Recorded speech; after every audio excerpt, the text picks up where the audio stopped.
नमस्कार, मैं हूं शुभी मिश्रा और आप देख रहे हैं जोहार झारखंड। चलिए करते हैं बुलेटिन की शुरुआत और पहली खबर आपको चतरा से बता दें, जहां प्रतापपुर में भाकपा माओवादी नक्सलियों से मुठभेड़ के बाद पुलिस एक्शन मोड में आ गई है। नक्सलियों के सेफ जोन माने जाने वाले कौलेश्वरी जोन से लाल आतंक के खात्मे के लिए ऑपरेशन कौलेश्वरी लॉन्च किया गया। लातेहार के बूढ़ा पहाड़ की तरफ चतरा को भी नक्सल मुक्त बनाने की कोशिश की जा रही है। एसपी के नेतृत्व में सीआरपीएफ की 109वीं बटालियन और एसडीपीओ के साथ जवान हथियारों से लैस होकर नक्सलियों की मांग में घुस चुके हैं।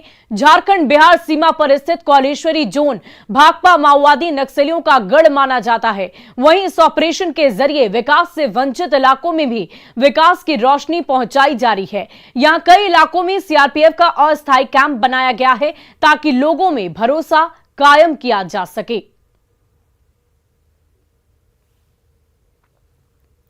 महोदय डीजीपी सर का स्पष्ट निर्देश प्राप्त हुआ है कि नक्सल अभियान में और अधिक तेज़ी लानी है और बिल्कुल चतरा ज़िले से और पूरे झारखंड से नक्सलियों का सफाया कर देना है। इसी क्रम में जो है हम लोगों ने जो गड़िया गांव है वहां पर हमारा एक कैंप जो है वो चालू हुआ है। हमारा उद्देश्य है कि जितने भी ऐसे क्षेत्र हैं जहां पर कि नक्सली अपना पैठ बनाकर रखते हैं वहां पर हम जाएंगे और हम वहाँ के लोगों को मुख्यधारा से जोड़ते हुए वहाँ पर विकास के साथ साथ एंटी नक्सल अभियान जो है वो चलाना सुनिश्चित करेंगे। चतरा पुलिस के द्वारा नक्सल विरोधी अभियान कन्हाचट्टी प्रखंडों में चल रहा है। इसमें गड़िया, अनकुदर, सहोर जैसे क्षेत्रों में कभी पुलिस या कोई बड़े नेता नहीं जाते थे। आज वहाँ पुलिस अपने देखरेख में वहाँ विकास कार्यों में रुचि ले रही है। वहाँ अपने खड़ा होकर के वो रोड बनवा रही है, जिससे हम लोग ग्रामीण जनता को भी आस जगी है कि जो कभी विकास नहीं देखे थे अब हम लोग विकास देख पाएंगे। इस क्षेत्र का विकास होगा। और गिरिडीह में लोन रिकवरी एजेंट का टॉर्चर कम होने का नाम ही नहीं ले रहा। जमुआ थाना क्षेत्र के घोरंजो में एक महिला ने रिकवरी एजेंट से परेशान होकर जहर खाकर खुदकुशी की कोशिश की। गंभीर अवस्था में उसे सदर अस्पताल लाया गया, जहां उसका इलाज चल रहा है। महिला ने बताया कि उसने 4 माइक्रो फाइनेंस कंपनी से लोन उठाया था, जिसे चुकता नहीं करने पर उसके साथ बदतमीजी की गई, साथ ही मरने की नसीहत दी गई और इसी से परेशान होकर उसने जान देने की कोशिश की।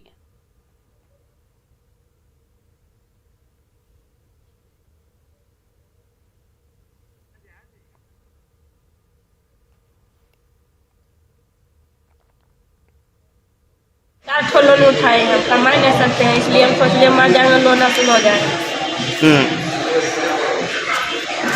ग्रुप में जो आता था वो कुछ अपशब्द बोला या फिर बोलता है मर जाओ, लोन हासिल हो जाएगा, तो मर जा रहे हैं। पैसा नहीं भर पाएंगे। और गिरिडीह जिले में फाइनेंस कंपनियों की ओर से महिला समूह को लोन देकर फंसाने का मामला सामने आया है। आरोप है कि लोन चुकता करने के बावजूद भी इंश्योरेंस नहीं दिया जा रहा। पंचमा थाना क्षेत्र के कोडाडीह की रहने वाली जनाब खातून ने शिकायत की कि लोन चुकता करने को लेकर उनके साथ दुर्व्यवहार किया जा रहा और पति के मरने के 4 महीने बाद भी इंश्योरेंस क्लेम नहीं दिया जा रहा है। हो गया 4 महीना लगभग हो गया। ठीक है, जब यहाँ आ रहे मैनेजर के पास तो बोल रहा है कि अभी नहीं हो पाएगा, नहीं हो पाएगा और लगेगा टाइम, 6 महीना लगेगा, साल भर लगेगा, ऐसे बोल रहा है। तो बोल रहे हैं कि कुछ बताइए क्या प्रॉब्लम है।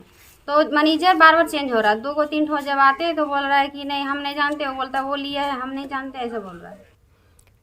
और इधर हजारीबाग में भी लोन रिकवरी एजेंट का टेरर दिखा, जहां लोन की किश्त नहीं चुकाने पर एजेंट ने एक गर्भवती महिला पर ही ट्रैक्टर चढ़ा दिया था। हालांकि हजारीबाग पुलिस ने ट्रैक्टर चढ़ाने के एक आरोपी को गिरफ्तार कर लिया। उसके साथियों को भी जल्द ही पकड़ लिया जाएगा। यह दर्दनाक घटना इचाक में 3 दिन पहले हुई थी, जहां निजी फाइनेंस कंपनी के वसूली एजेंट ने कर्ज की किश्त नहीं चुकाने पर ट्रैक्टर ले जाने की कोशिश की तो कर्जदार और उसकी बेटी ने विरोध किया। इस पर वसूली एजेंटों के इशारे पर ड्राइवर ने तेज रफ्तार ट्रैक्टर गर्भवती महिला पर ही चढ़ा दी, जिससे उसकी मौत हो गई है।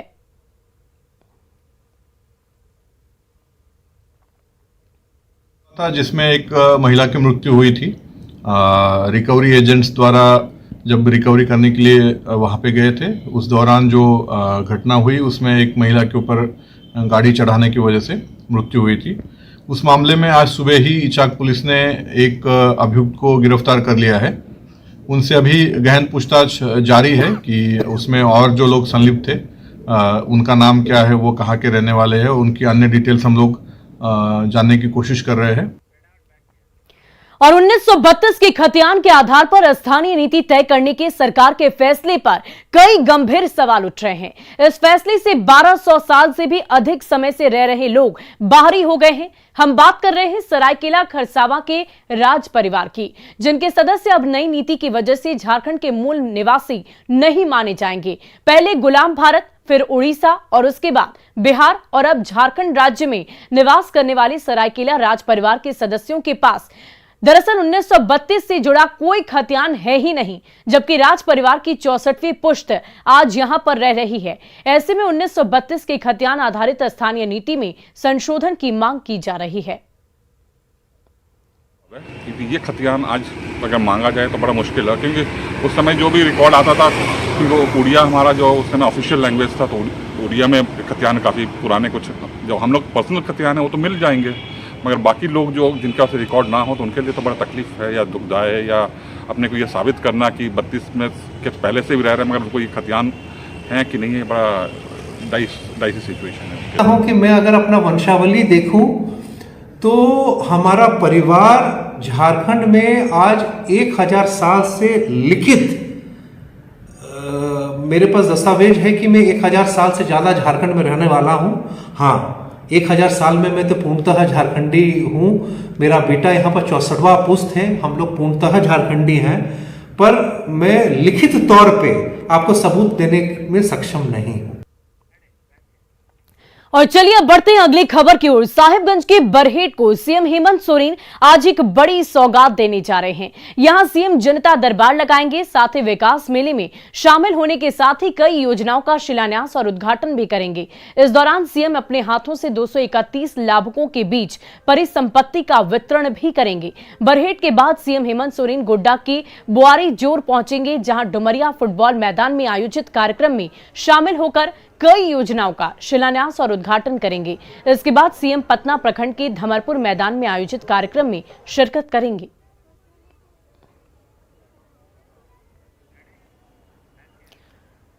वहीं मुख्यमंत्री हेमंत सोरेन आज गोड्डा के बुआरी जोर स्थित डुमरिया मैदान भी पहुंच रहे हैं, जिसे लेकर जिला प्रशासन की तैयारियां मुकम्मल कर ली गई है। विकास मेला सह जनता दरबार का ये कार्यक्रम रखा गया है, जिसमें कई परियोजनाओं का शिलान्यास और उद्घाटन किया जाएगा, साथ ही परिसंपत्तियों का भी वितरण किया जाएगा। शाम 4 बजे से होने वाले इस कार्यक्रम पर और अधिक जानकारी दे रहे हैं हमारे संवाददाता गौरव झा।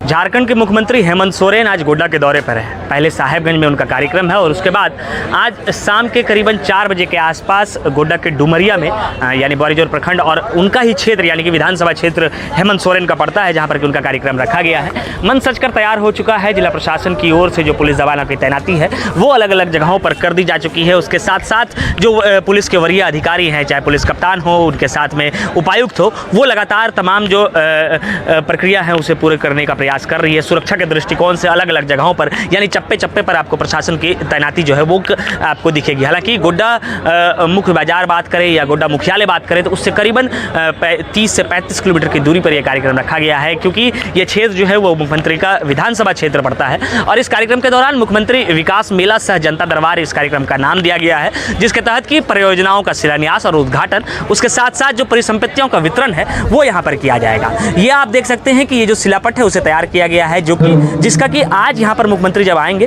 तो जब उद्घाटन होगा तो यही वो तमाम शिलापट है जिसका कि आज यहाँ पर उद्घाटन होने वाला है। बताया जा रहा है कि जिले के अलग अलग जगहों पर यानी कि गोड्डा की अगर हम बात करें तो गोड्डा के अलग अलग जगहों पर जितने भी योजनाएं हैं जिसका कि आज शिलान्यास या फिर यहाँ पर उद्घाटन होना है, उसके जो शिलापट है वो यहाँ पर लगा दिए गए हैं। और लोगों को अब इंतजार है, क्योंकि 4 बजे का कार्यक्रम रखा गया है, लेकिन उससे पहले ही जो है यहाँ पर जो सीट है या कुर्सियां हैं वो धीरे धीरे बढ़ने लग गई है। और उम्मीद जताई जा रही है, क्योंकि 1932 खतियान को लागू होने के बाद पहली बार जब मुख्यमंत्री आज गोड्डा आएंगे तो उनके भव्य स्वागत की तैयारी में जो यहाँ के लोग हैं वो जुट चुके हैं। गौरव झा, न्यूज़ 18 गोड्डा। और देखिए, झारखंड वासियों के लिए एक बेहद ही जरूरी और अहम खबर हम आपको बता रहे हैं। कार समेत सभी 4 पहिया गाड़ियों में अब पीछे बैठे लोगों को भी सीट बेल्ट लगाना बेहद अनिवार्य होगा। ऐसा नहीं करने पर रामगढ़ पुलिस अब फाइन वसूलने की तैयारी में है। फिलहाल ट्रैफिक पुलिस की ओर से 4 पहिया गाड़ी में पीछे बैठने वालों में सीट बेल्ट लगाने के लिए जागरूक किया जा रहा है। वहीं आने वाले 2-3 दिनों के बाद सीट बेल्ट नहीं लगाने पर जुर्माना वसूला जाएगा।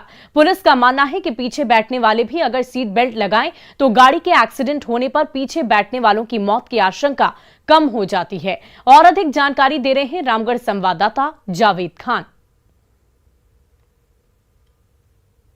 मैं रामगढ़ के सुभाष चौक के पास मौजूद हूँ।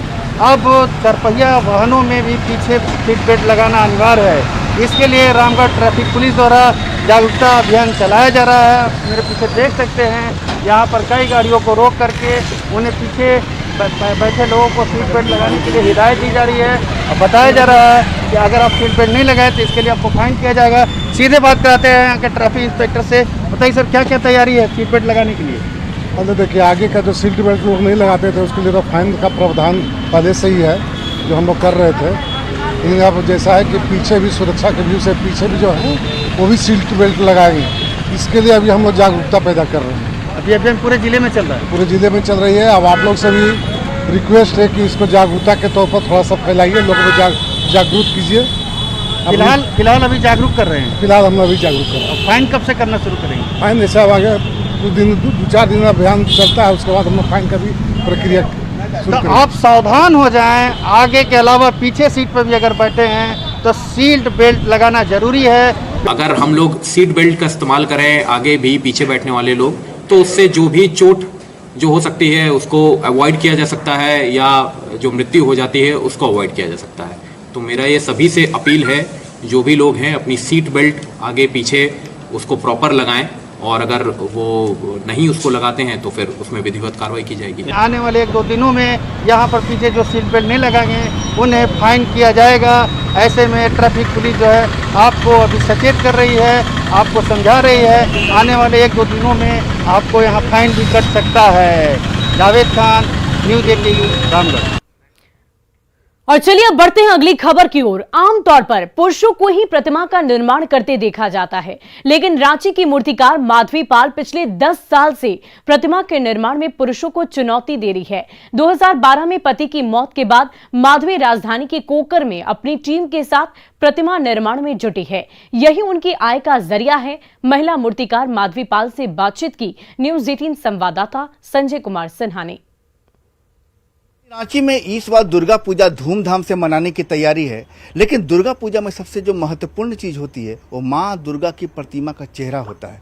और आमतौर पर माँ दुर्गा की जो प्रतिमा बनाई जाती है, ये प्रतिमा बनाने का काम आमतौर पर पुरुष करते हैं। लेकिन पुरुषों के क्षेत्र में अगर किसी ने चुनौती दी है तो राजधानी रांची की माधवी पाल जी हैं, जो लंबे समय से मां की प्रतिमा का निर्माण कर रही हैं और खुद अपने हाथों से मूर्तियां बनाती हैं। हम सीधे माधवी पाल जी से ही बात करेंगे। माधवी जी, ये कहते हैं कि ये पुरुषों का क्षेत्र माना जाता है मूर्ति का निर्माण, लेकिन आप इस फील्ड में आई, कितनी संतुष्टि मिलती है आपको? सब आदमी देखता है, उसमें संतुष्ट होता है, काम भी होता है अच्छा सब लोग को लेके, और मूर्ति बाहर जाता है, अच्छा ही लगता है। अच्छा तो सबको ही लगता है बोलने से। एक महिला जब माँ को शक्ल देती है, माँ दुर्गा की माँ को एक महिला शक्ल दे, आप खुद भी एक माँ हैं, तो उसमें क्या सोच मन में आता है, भावना? लगता है जहाँ इसको सुंदर करके हम भेजेंगे, हम भी एक लेडीज है तो इसको माँ है, उसको चेहरा सुंदर करके देंगे। कितने साल से इस क्षेत्र में हैं? हम 2012 से है। कितने लोगों की टीम काम कर रही है आपके साथ? 5 आदमी काम कर रहे हैं। अच्छा, आपने मिट्टी कहाँ से मंगाई है? मिट्टी कलकत्ता का है ज्यादा, और लोकल मिट्टी भी देखे काम करना पड़ता है। उतना मिट्टी में काम करेंगे तो पुसाएगा नहीं। एक तो मूर्ति बनाया जाए बहुत पैसा, बहुत उसमें खर्चा होता है, तो उतना मिट्टी तो होता नहीं। सब आदमी यहाँ का लोकल लेके ही काम करता है। तो रांची के ज्यादातर पूजा लेता है और कलकत्ता वाला ज्यादा रहता है इसमें। ज्यादातर बड़े पूजा पंडालों में आप ही की मूर्ति जा रही है इस बार? हाँ, जा रहा। अच्छा, सबसे ऊंची मूर्ति आपकी कितनी होगी इस बार? 12 फीट का। 12 फीट का। तो उससे ज्यादा नहीं लेता है, हमको यहाँ रखने का दिक्कत है। उतना बड़ा मूर्ति हम नहीं लेता है, जो 12 फीट तक हम लेता है। 12 फीट 14 फीट, उससे नीचे नहीं। तो रांची के ज्यादातर पूजा पंडालों में इस बार जब आप जाएंगे मां के दर्शन के लिए, तो आपको माधवी पाल की बनाई हुई मूर्तियां वहां नजर आएंगी। साफ कहना है कि पिछले 2 साल के बाद इस बार थोड़ी सी रौनक ज्यादा है। साथ ही मां का जो दर्शन करने के लिए जब लोग श्रद्धालु पूजा पंडालों में आएंगे तो एक वैसी मां दुर्गा की प्रतिमा को देखेंगे जिसमें खुद एक महिला ने, एक मां ने रंग भरा हो। कैमरामैन संजीत तिवारी के साथ संजय कुमार सिन्हा, न्यूज 18 रांची। और गिरिडीह जिले के बेंगाबाद प्रखंड के अंतर्गत आने वाली बिजहिया गांव जिले का एकमात्र गांव है जहां पर लगभग 500 से अधिक की आबादी है और 50 से अधिक घर भी, लेकिन एक भी घर में गैस पर खाना नहीं बनाया जाता है। सभी घरों में पत्तों को जलाकर खाना बनता है। घर की महिलाएं रोजाना जंगल में जाकर सूखे पत्तों को चुनकर लाती है और उसे ही जलाकर खाना बनाती है। इसकी वजह यह है कि गैस के दाम में बढ़ोतरी हो गई है। और अधिक जानकारी दे रहे हैं हमारे संवाददाता एजाज अहमद। गिरिडीह जिले में एक ऐसा गांव है जहां पर गैस से खाना एक भी घर में नहीं बनता है। आपको बता दें कि सारे लोग जंगलों से पत्तियां महिलाएं चुन कर लाती है घर में, और सभी के घरों में पत्ती को जला करके खाना बनाया जाता है। क्योंकि आप तस्वीर में साफ देख सकते हैं, अभी हम बिजहिया जंगल में हैं जो बेंगाबाद प्रखंड के छोटी खड़िया के पास आता है। आप महिलाएं देख सकते हैं कि आप हमारे सामने में किस तरह से झाड़ू लगा करके जो सूखी पत्तियां हैं, पत्तियों को संग्रह करने का काम कर रही है। आपको अगल बगल की भी मैं तस्वीरों दिखाना चाहूंगा कि मैं बीच जंगल में हूं, और ये जो जंगल है आप देखिए, ये जलेबी का पेड़ है। सिर्फ ये चारों तरफ लगभग 4 से 5 किलोमीटर के परिधि में एरिया में यहाँ पर सिर्फ जलेबी का ही पेड़ है, और इसकी पत्ती जो होती है वो जब सूख कर गिरते हैं तो यहाँ की महिलाएं आती है, गांव की महिलाएं आती है समूह में, और सारे लोग इसी तरह पत्तियों को संग्रह करते हैं और फिर जमा करके ले जाते हैं। आपका नाम क्या हुआ? सीमा देवी। अच्छा, तो आप लोग जंगल में पत्ती चुनने का काम कर रहे हैं? हाँ, खाना बनाने के लिए दिक्कत होता है, इसीलिए गैस का रेट ज्यादा हो गया है। तो पत्ती चुनने का काम कर रहे हैं? हाँ। क्या रोजाना आप लोग चुनने के लिए आते हैं पत्ती? प्रत्येक दिन आते हैं। अच्छा, तो कौन सा गांव से आते हैं आप लोग? बिजहिया ग्राम। कितना दूर है यहाँ से? बहुत दूर है। लगभग कितना आबादी होगा आपके गांव में? 300-400। तो क्या पूरे गांव वाले यही पत्ती को जला के खाना बनाते हैं? हाँ, पूरा पत्ती है। अच्छा, तो जो पत्ती चुनने वाला जो परंपरा है, ये कब से आप लोग चुनते आ रहे हैं पत्ती? गिरिडीह से न्यूज 18 के लिए एजाज अहमद। और आइए अब देखते हैं